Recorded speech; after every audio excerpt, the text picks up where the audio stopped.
is the Ariza Inspire Podcast, a space where we slow down and talk honestly about mental health, healing, and the parts of ourselves we're still trying to understand.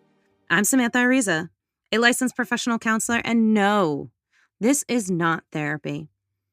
But it's a safe place to find some answers to mental health questions we all have. I'm really glad you're here. Today, we're talking about something that can be super overwhelming, even though it's supposed to be super helpful.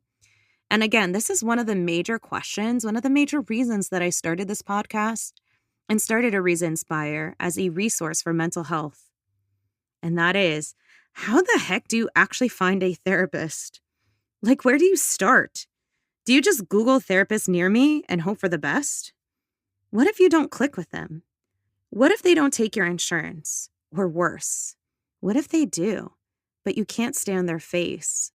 Or you can't stand their voice? Or they do something really annoying that really distracts you during session?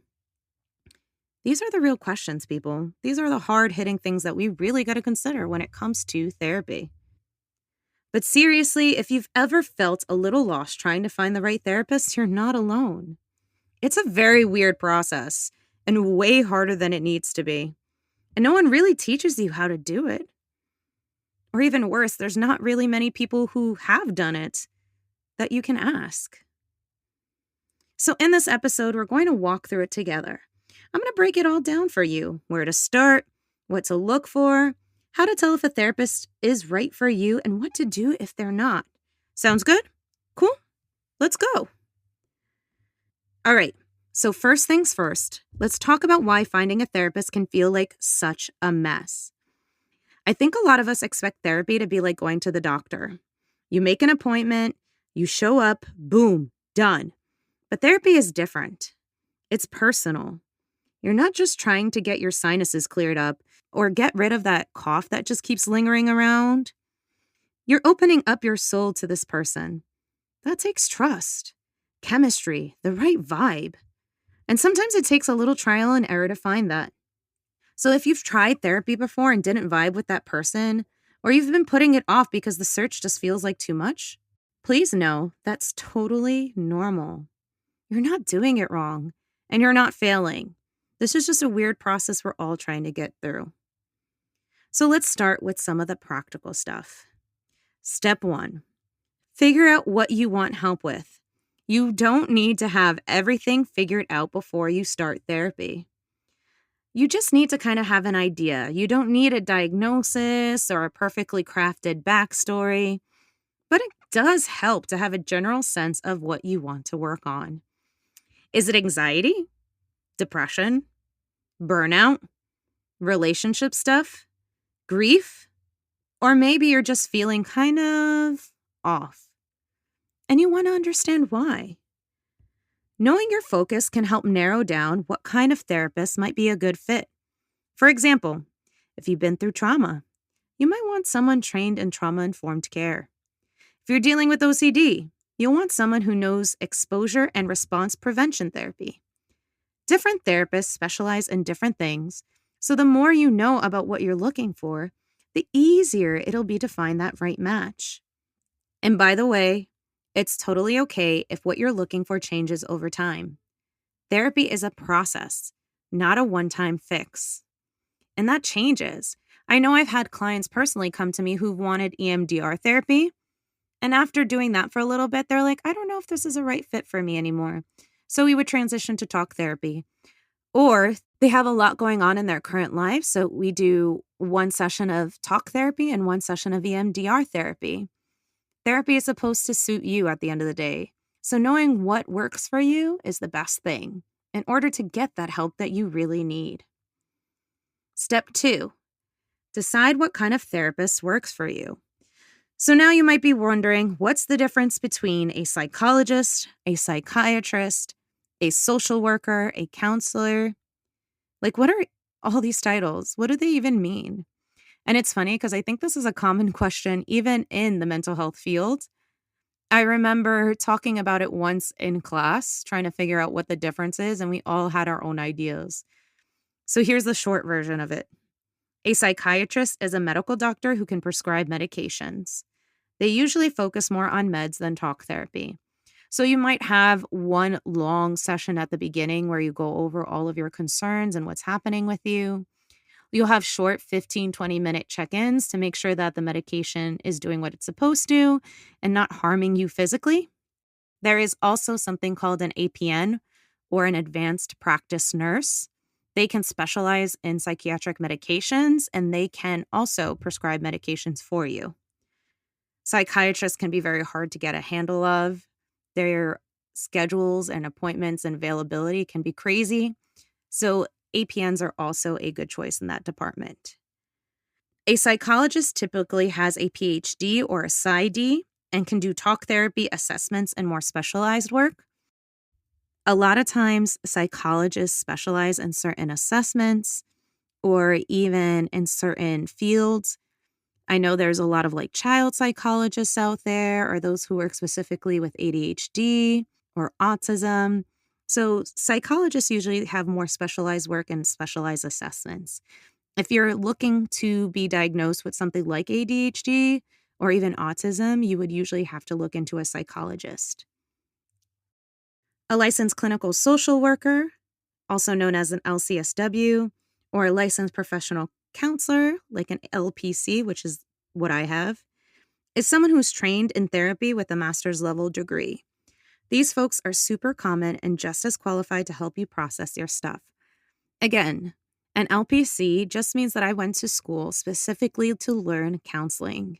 My master's degree is a master's in clinical mental health counseling.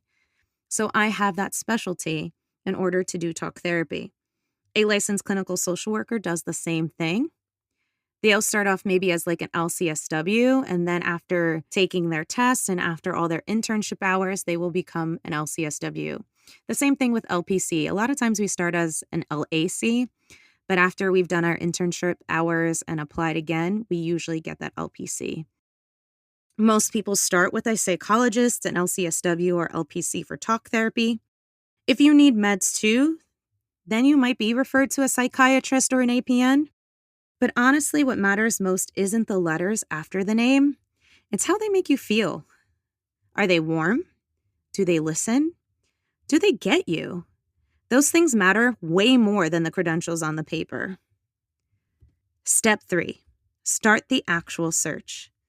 Okay, let's all take a deep breath, because this part can feel the most intimidating.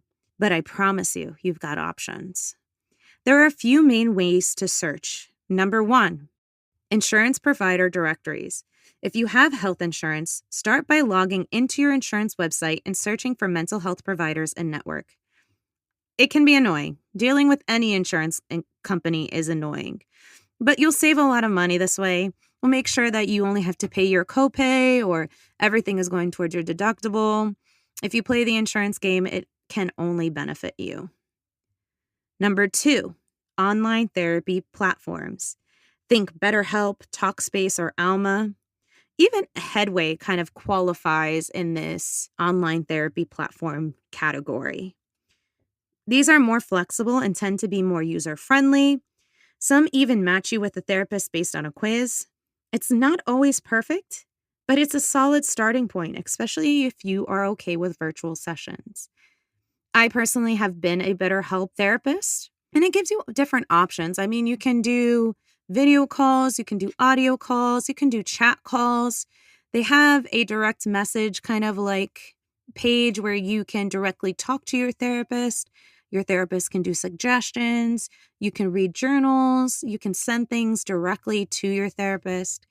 It's a pretty neat platform. And I mean, they do a lot of the guesswork for you. You take a test and they match you to a therapist, and the therapist contacts you and gets the ball rolling.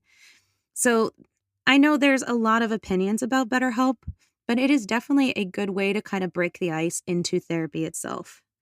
Headway is another one. It's the one I use. Well, the one I use now. What Headway does is provide a direct line to insurance companies for therapists. It is a very hard game to get credentialed with insurance companies, so they handle a lot of that work, which means it opens up a whole new flow of therapists for clients. So Headway kind of acts as that gateway or that bridge, which means that it has access to a lot of different therapists. And since they are the providers and they are the ones who deal with the insurance companies, it takes a lot of the guesswork out of things for you. Number 3, therapy directories. Websites like Psychology Today, Therapy Den, or Inclusive Therapists let you filter by location, specialty, gender, race, language, LGBTQ plus affirming, and more. You can see photos, bios, videos, and even check in on what it will cost you. Another good option to even add in here is ZocDoc. ZocDoc is a way for you to make appointments with any doctor, to be honest. The cool thing about it, too, is it has that direct availability on their website. You can literally make an appointment with any therapist right through the ZocDoc website. So not only can you find out all of this information, just like with any other therapy directory, you can make your appointment right there. Psychology Today is also pretty cool since it is focused mostly on therapists.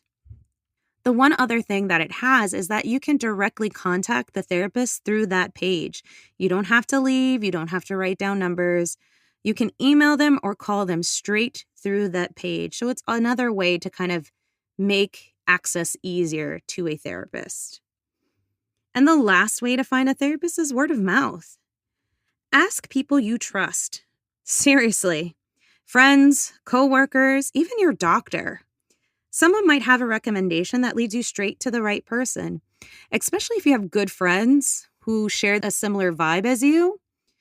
If their therapist passed the vibe check for them, then I'm pretty sure it'll be an easier transition and an easy way to know that this person might be a good fit for you. My personal advice, use a combo. Don't go with just one way. Start with your insurance or a directory, cross-reference it with the therapist's website or review. Even go through ZocDoc and make the appointment if you want. Take your time. It's totally worth it. Step 4, contact them and don't be scared of that initial email. This is the part that really trips up a lot of people, that first message, because it can totally feel weird reaching out to a stranger and being like, hey, I'd like to pay you to listen to me cry. But remember, therapists expect this. It's literally our job. You're not being a burden. You're not wasting our time. We know it's an awkward situation. To be honest, sometimes I don't even know what to say back to certain emails because there'll be a lot of information and I'm like, what should I respond to? So it can be tough on either end. Don't think it's any easier. We're all people just trying to figure it all out. Most therapists have a contact form or email, so just keep it short and simple. You can say something like this. Hi, I'm looking for a therapist and came across your profile. I'm hoping to work on XYZ. Are you currently accepting new patients? And do you take blank insurance or payment plan? That's it. You don't have to spill your life story. You don't have to trauma dump right then. You can save all of that for the actual session. We don't need all of that right now. And that's easier for you, where you don't have to get so vulnerable without even knowing who you're talking to. Save it. Wait. It'll be worth it. Step 5. Do a consultation call. A lot of therapists offer a free 10 to 15 minute call before you commit. This is your chance to get a feel for them. I mean, even on my own website, there is an option to book a 15-minute consultation call. So here's what you can ask. What's your approach to therapy? Have you worked with people dealing with whatever issue you're looking for help with? What does a typical session look like? What's your availability like? And most importantly, how do you feel after talking to them? If you felt safe, heard, and like you could maybe see yourself opening up over time, that's a great sign. If not, that's okay too. You can keep looking. You don't owe them anything. And usually when I get off of a consultation call, if we did not make the appointment there and they said they'd contact me later, that's totally okay. I have no expectations when doing a consultation call. I know most therapists are just like, hey, you're looking for information? That's cool. If we make an appointment, we make an appointment. If we don't, we don't. That's totally okay. At the end of the day, I would want you to just get the help that you need, even if it isn't from me. Step 6. Once you find someone who seems like a fit, book a session and just try it. You don't have to commit to 6 months. You don't have to commit long term. Just see how it goes in the first few sessions. And guess what? You don't even have to go back if it doesn't feel right. Because sometimes that first session feels very awkward, and that's totally normal. You're basically doing a very formal, emotional job interview, and it takes time to warm up. But trust your gut. If it doesn't feel like a match after a couple of sessions, it's okay to switch. And hey, that doesn't mean you failed therapy. It just means you're still figuring out what you need. And that's part of the process too. I had one client one time tell me that she had an appointment with me and like a couple other therapists. She told me all of us had different approaches, different styles, different specialties, and she just wanted to see how we would all approach what she was looking for help with. And that's totally cool. I really appreciated her telling me from the start. Did that mean I changed my style? No. Did that mean I changed my approach? No. At the end of the day, whether she called me back or not, that was fine. Because at the end of the day, I wanted her to get help with the issues that she needed. And if I wasn't that fit, if I wasn't that expert, that's okay. And if you are wondering, she didn't call me back. She found someone else, and that was totally cool. I'm happy for her. One thing I want to say is that finding a therapist is a skill. It's not a magical connection that either happens or doesn't. It's something you learn through trial, curiosity, and a little persistence. And if you're doing that work, reaching out, asking questions, trying again when it doesn't feel right, that's already a huge step towards healing. I know it's not always easy. I know sometimes it feels easier to just not deal with it. But the truth is, your mental health matters. You matter. And the right support is out there for you. Don't be scared. Stand up for yourself and go for it. So let's do a quick recap just to keep it clear. Number 1, know what you want to work on, even loosely. Number 2, understand the different types of therapists. Number 3, use directories, insurance, or word of mouth to start your search. Number 4, reach out. It's okay if you feel awkward. Number 5, ask questions during a consultation. And number 6, try a session and trust your instincts. It might take a little time, my friends.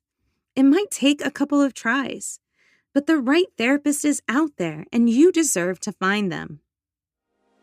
But that's it for today's episode. If this was helpful, let me know. Send me a message, share it with a friend, or leave a review. And if you got questions about therapy or mental health, hit me up. I am so excited to do more episodes like this.